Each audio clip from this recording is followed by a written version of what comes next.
All right, so today you guys are gonna be taking a little field trip with me inside Soltech. Soltech is S America and Etnies. We're gonna be meeting the designers, some other people in there. Our buddy Fred's gonna be taking us around. I'm gonna also be meeting up with Dan. I am in the parking lot waiting for Dan. I'm not sure where he is. He might be lurking around. He might be skating, honestly, already.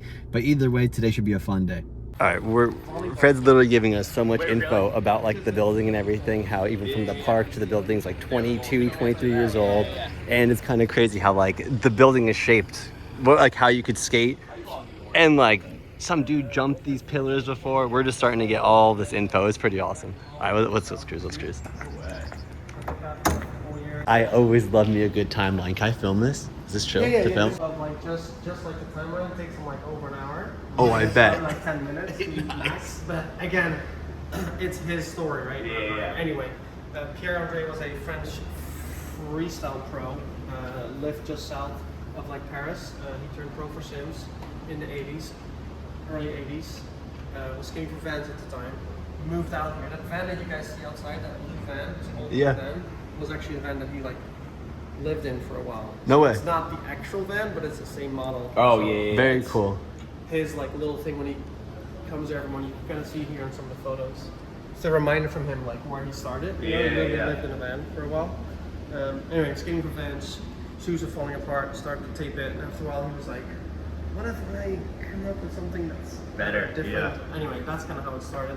Etnies already had started in France in 1986. He kind of took over in 1988, but that's kind of like I didn't know that. I thought he started it. Yeah, same. I thought he was. Very interesting. But he was on the team Yeah. pretty early on. But yeah, and one of the first shoe was a Nuzzi shoe, which was a Cupsole, had all this extra rubber. It's like that, like the opposite of like an old school, right? Like When are you gonna re-release this? I was gonna say it's like a Jordan. It's like it's like a Jordan Etnies though. 1987, and then Year I was born. 2027. It turns like 40. So. Oh, it's yeah. been- That would be cool. I'm not here to. But when do these come out? I know, right? I need those.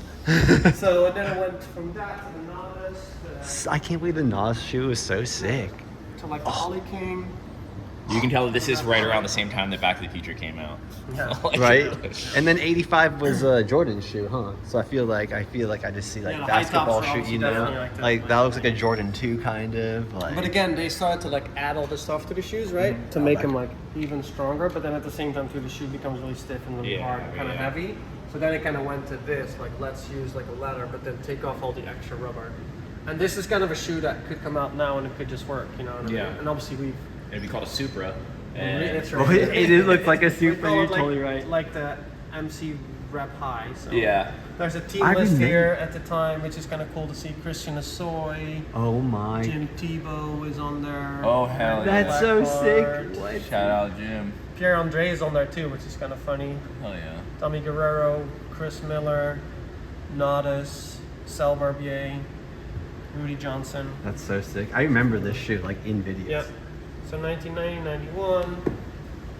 91. Sal wore that shoe in the Plan B video, which was their questionable video, and that obviously helped blow up Sal and blow up Etnies and specifically blow up that shoe. An interesting one. 1993 to 5. It's like the shoes that are out now. Literally. Yeah, it's the Low same. cut, Scam, Sal 23, and then low Look, cut. That's crazy. It's like, oh, we had it right back then. I know, It all loops around. Yeah. So that's kind of an interesting thing. We had this a couple weeks ago at like a sales meeting that we did here, and then we're like, hold on, look at this timeline. Look at this. Like that's box. crazy. Right? Oh man, I know. I love how the gold, dude. Such an era, and Yeah. This was only America too, so we actually thought about bringing this back, but it's coming back as like an America shoe, which it also was at the time. is that the mute or what is yeah. that? Yeah, that's the mute. Okay. Yeah. Look at me. I'm I know you know your shit. I'm getting there. I'm getting there. And obviously too, what I think was obviously a really cool thing as well is like a lot of the riders, Eric Costin, Chet Muska, Jamie Thomas, they all rode for our brands, especially at the time. Well, I- and I'm like, dude, that real, you can understand. Jeff King built a skate condom, he called it for it. I think you put over it. Oh yeah, I remember Yeah. that. Here's some more rap, some more of of like the low cut. Here's some more low cuts. Oh yeah, Mike V shoe. I remember. That's right. Yeah, we get quite a bit of requests for that one too, but that it's not happening anytime soon. The Mike V? Well, he Yeah. obviously writes for another brand. So. Oh, look at all these. Oh, I Sorry, was that remember. actually kind of I different? remember this one too with the snake skin. I remember this thing. Oh, so sick. Yeah, there's some funny relics. Yeah, that one I definitely remember. Man, let's see. Oh, I remember this colorway too. Nuts. Then like 88, and again, I if forgot you look at, Rodrigo like, had the a shoe. catalog Of 1988, again, you see some of the shoes that are still out now, like the wrap and the low cut. You know, it's like Oh, that's cool to see. we had that silhouette obviously going. The Yeah. colorways And even. then we got pretty big, you know, towards this time in like the late 90s, late. The slides, Oh, yeah, you baby. guys Sandals, getting ready for baby Matic Matty right shoes. around this time. One of the first ads from Sheckler with the Czar, which is also a pretty famous shoe that is Oh yeah, in there, huh? CZAR, Czar. That's a pretty famous shoe too. Look at that cute little stinker. Oh my goodness. I remember all these too. The freaking like Cortez looking ones. The Alyssa Steamer shoe, which was the first pro shoe for a female street skater in 2001. We just got this pair. Somebody hit us up online. And was So like, I have sick. a brand new pair. I'm like, I don't believe you. And he That's lives in crazy. San Diego, so thank No you way. for whoever hooked us up with this. Yeah, cause I remember the brown one. I don't We even paid him remember for it, that. and we gave Of him course. some. Of course. They're like brand new. Yeah, no, actually like brand new. It's kind of crazy. Wow. They have the box too? No, I not can't the believe they box. hit you up and let you know that they had that. I know, That's right? crazy. Well, they were going on a trip. They wanted some Yeah. pocket money. I was like, I'd like this There one. you go. I could see skating this. Damn, I didn't know that Dylan Reader wrote for it. American. You see the Julian Lewis's colorway? Yeah.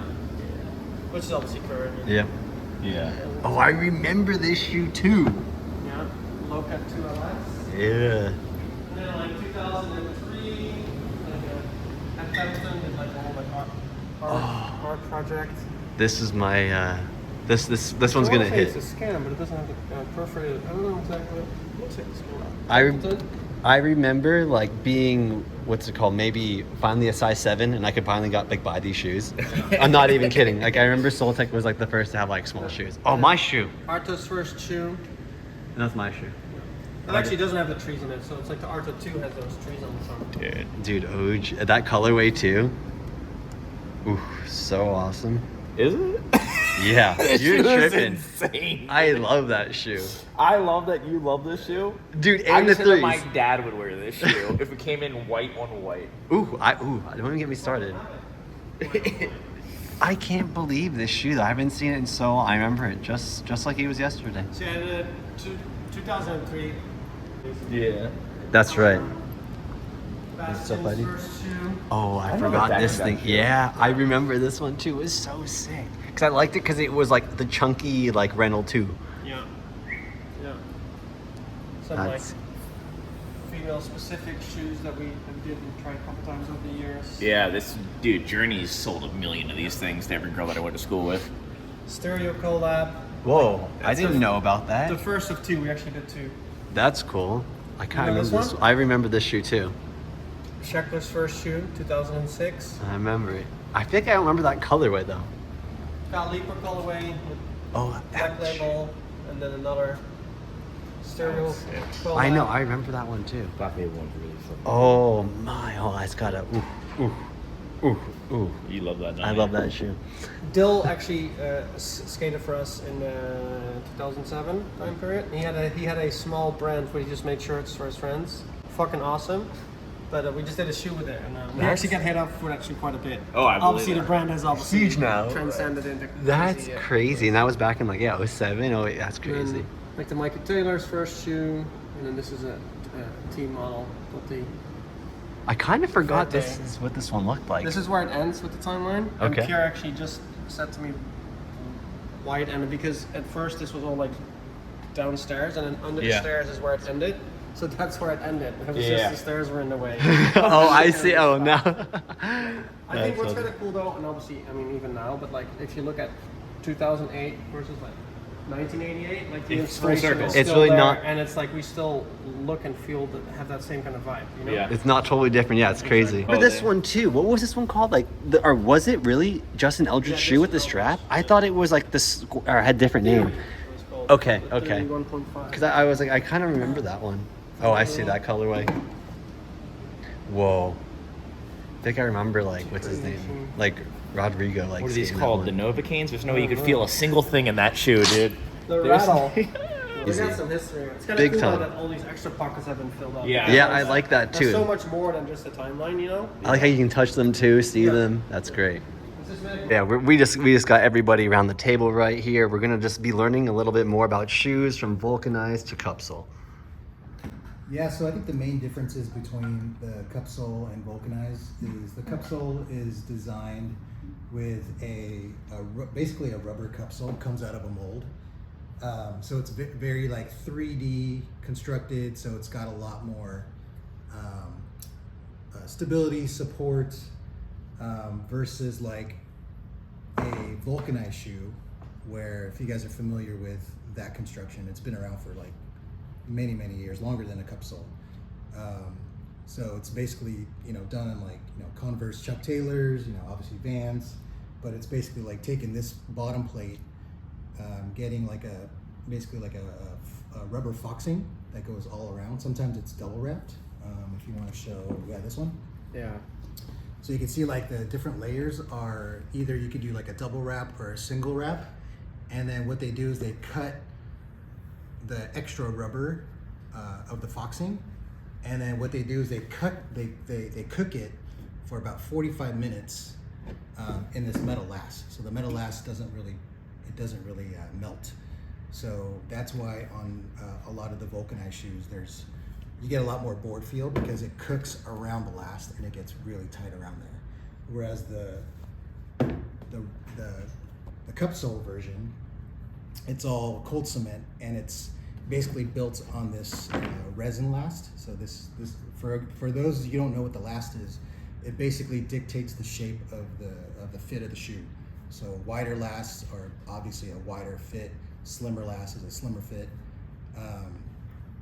So this construction is basically more of a cold cement where the upper is stitched very flat and it's lasted around this upper. And then when this comes out of the mold, usually comes with a midsole, an EVA midsole, which gives it some cushioning. Some of it is a crate construction. And so when it goes down the assembly line with the upper, the outsole is glued on and it just kind of goes down a conveyor belt. So that is kind of the main differences. Like one's more, you know, more board feel, depending on the midsole, and one's more of a Cupsole, which is a little more supportive and more durable. So go ahead. Yeah, I was just gonna say the way that I always explain it to skaters, because like people always ask, they're like, why is that? Why is a vulcanized shoe like more grippy? And it all comes down to like the temperature. Like because vulcanized is a hot process and Cupsole is a cold cement, that heat that gets applied to the vulcanized shoe changes the property of the rubbers. Sometimes people will say like a vulcanized shoe might not be as durable as a Cupsole. Like some people say I only skate Cupsoles because they last longer.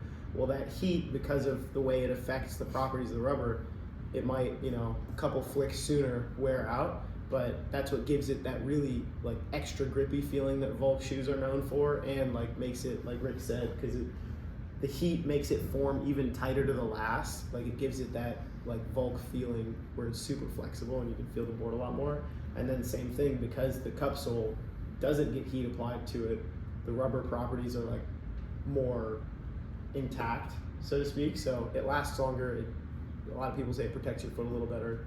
So Are you saying that like on like a molecular level, it's more coarse, and that's why it has like more of a flick to it, like it's a little bit more porous because it got heated up. Yeah. And but then since it is like that, it's more brittle too, so it'll wear out faster. So you get more of a, because that's really where the grip is when it has like a little bit of friction against it. It's why, yeah, like if you skate certain ledges, if it's Well, more porous. when the vulcanized comes out of the mold before it's cooked, and they call it uncured rubber, it's like really sticky and tacky, like Michael mentioned. But once you cook it, the properties change, Yeah. and then it becomes kind of like what you see on the shelves. Interesting. So See, I never even heard anything about like, oh, like vulcanized flicks better. But now that you mention it, I'm like, oh yeah, I think I like remember when I was skating Vans, like sometimes your foot will get stuck to the kickflip and it'll do some forward flip thing. And I think that's people like will equate like a shoe that's grippy with like having better flick because you're making more surface contact with the board. Whereas like if you have like a Cupsole, especially one that's got like a smooth texture on it, like you go to do a kickflip and you might just whiff it the first one on a new pair. Big time. Big time. I mean, the other thing too is on a Cupsole, the general thickness on a sidewall is like probably about 3 millimeters thickness. That's kind of the standard to basically stitch it onto the upper. Whereas vulcanized, you can go pretty thin. So like, I think you could go like 2 millimeters here and 2 millimeters here, there as well. But like the first layer is really close to the suede. So you have more of a closer flick.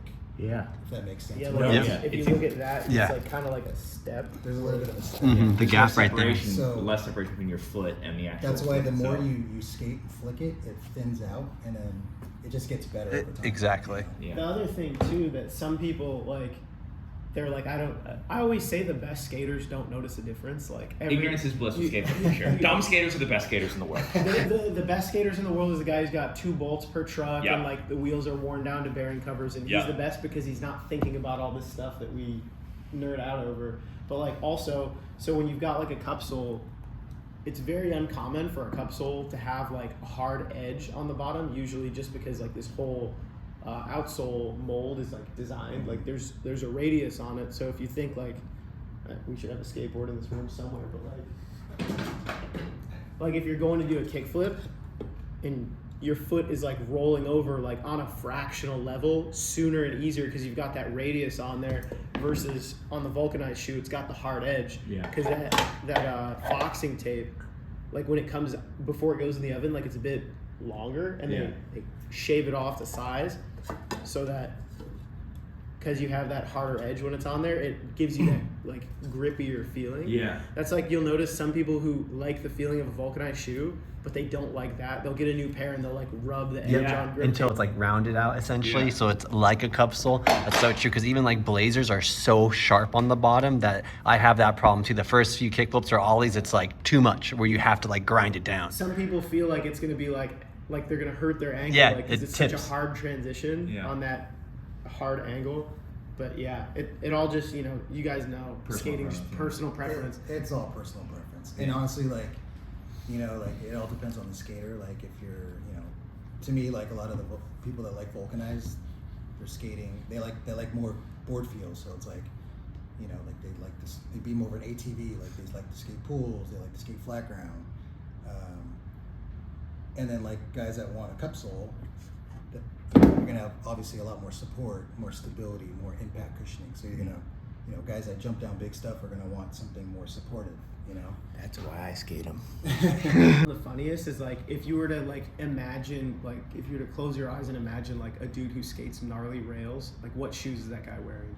You would think he'd want more. You would think he would want like this. But he's definitely skating the Vulc for sure, because he wants to feel like his. this. Because fashion over function in skateboarding. And then a dude who's like staying close to the ground doing like kick, back, tail, fakie, manny, front shove out, he's probably wearing something that looks more like this. Big time. But it's like it kind of goes backwards. And the other thing too, I feel like after so many years, it's just like skaters take things that they've heard over and over again as fact. But like really, I think it has less to do with like the vulcanized versus Cupsole, like cold cement versus heat. That definitely affects the grip, but like as far as cushioning, it all just depends on how much foam's in the thing. Like how far is what is standing between your barefoot and the skateboard. I mean, to me, like, I think when everybody saw Jeff Rowley do the convention center 50-50 grind in a pair of Eras, I think that changed everyone's mind. Like, holy shit, like, yeah, I guess we can skate in every shoe. So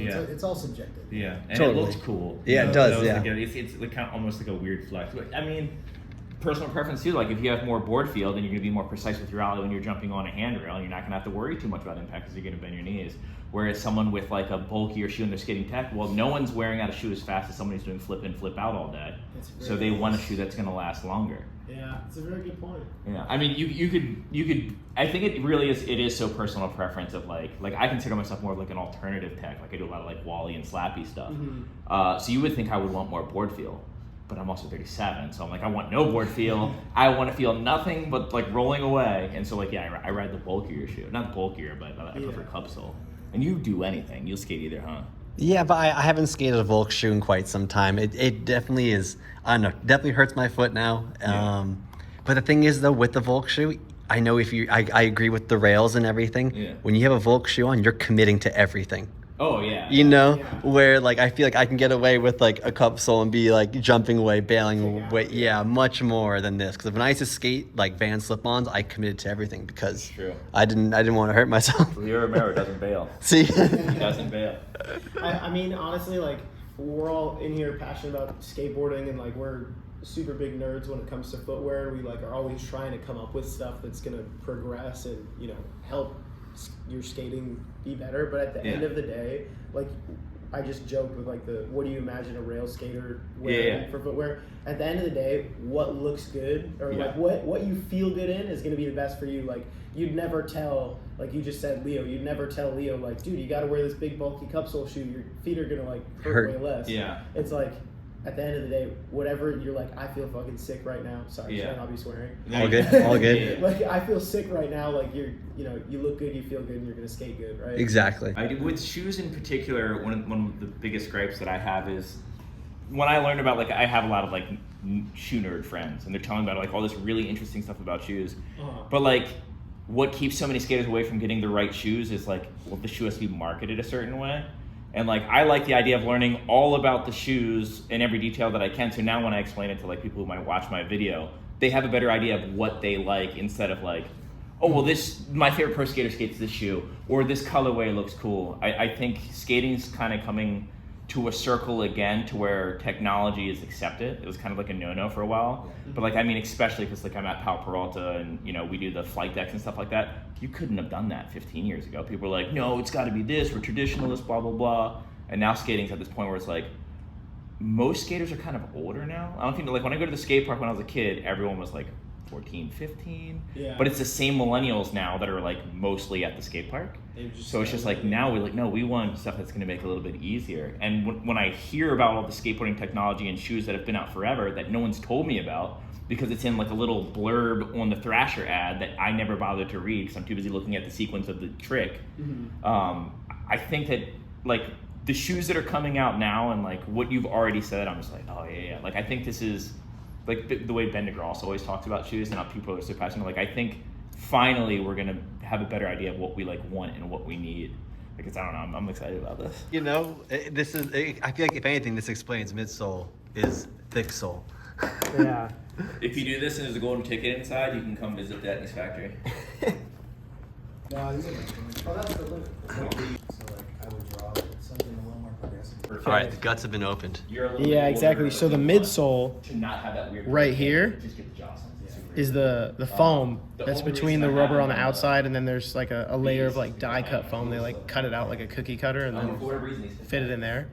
So when you're in a Cupsole that has a midsole, you're sitting on foam from the insole and like a thicker layer of foam from the outsole. Yeah, so you can already tell this thing doesn't have the midsole. And look at it, he already like poofed it up so easy. Look at that. Yeah. Like, yeah, even like look at that, so easy. It's almost like a Vulc sole. It's just rubber and insole. That's all she is in there. This one is a Cupsole as well, but this one you'll see if you were to compare the two. This one, the rubber is a little bit thinner because it's got all that thick midsole on there. This one, a little bit thicker rubber and a little bit of crating in the heel, which, if you look at it, it kind of looks like a milk crate almost. Yeah, and that's just like a matrix or a grid that just gives the rubber a little bit more stability under your foot. But then if you were to compare these two, like this has got like 4-5 millimeters of foam and then some rubber, and then this one you've got foam on top of foam. Yeah, it's much thicker. It's kind of crazy. Having the midsole, that's what's giving you all of that, like you can Extra jump down cushion stuff. and protection. Yeah, exactly. This one you're gonna have a ton more board feel, but yeah, You're not going to take that impact as well. I'm not gonna jump down a 10 stair in this one. No. Yeah, so then The doc just cut open the Vulc right here, and you can really see. Look how thin that is. That's a nothing. It's like just so hard and nothing. yeah, and you can see like this one, those little lines right there, like that's all that's this right here, like the the crating on there. Oh. Yeah, on the heel, just to like give it a little bit more structure. Okay. Under your foot. But then usually vulcanized to make up for the fact that it's so thin, they have a thicker footbed. Like in the heel, it's got like a little bit more cushioning. Makes sense. Yeah. Oh, So that's crazy to see the difference between all of them. and you can see like on the cup soles, like this is all one piece of rubber right here. Try them both on. And then on the vulcanized, it's like you've got the bottom plate like this.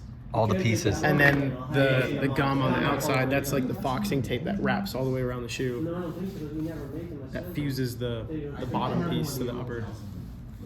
Is that better? Yeah, is that better? Okay. So Dan and I wrapped up today at Soul Tech, had some fun, learned about some shoes. Did you learn the difference between the midsole? Did you see the difference between the midsole and the sole, the extra little bit of foam? The Vulc sole and the midsole? What's midsole again? Okay. What was the biggest thing you actually learned today? What is the biggest thing that I actually learned today? There was so much information. Let me think. A lot of the stuff that we talked about off film is some Was of the interesting as well. stuff that I can't talk about. Yeah, obviously. That stuff was interesting. It was. But things that we did discuss. Things that we did discuss. The flicking difference between vulcanized and Cupsole is real. It's not like an in your head thing. That's so true. There's actual The science tilt, to it. the tilt that we were talking about, the tilt and then the gap in between the shoe and the sole. Yeah, very interesting. I agree. Damn, Yeah. good. That was a good one. That was Yeah, good. you know what I'm saying? I do. Hey, we learned something, huh?